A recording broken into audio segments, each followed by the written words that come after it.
টাকা পয়সা, ধন সম্পদ, সন্তান সন্ততি, জান্নাত সবই পাওয়া যাবে। কি বললে জানেন? আস্তাগফিরুল্লাহ বললে। আস্তাগফিরুল্লাহ, আল্লাহ আমাকে মাফ করো, আল্লাহুম্মা গফিরলি, আল্লাহ আমাকে মাফ করো। মানে ক্ষমা চাইলে আল্লাহর কাছে আল্লাহ কি দিবে? ফাকুলতু আস্তাগফিরু রাব্বাকুম ইন্নাহু কানা গাফফারা। নূহ আলাইহিস সালাম তার জাতিকে বলছিল যে আল্লাহর কাছে ক্ষমা চাও, আল্লাহ অত্যন্ত ক্ষমাশীল।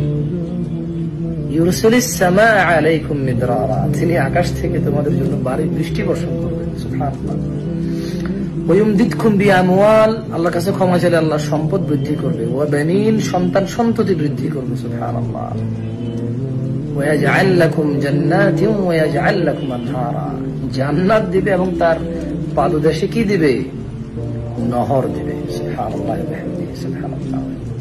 বেশি বেশি বলেন আস্তাগফিরুল্লাহ, আস্তাগফিরুল্লাহ, আস্তাগফিরুল্লাহ।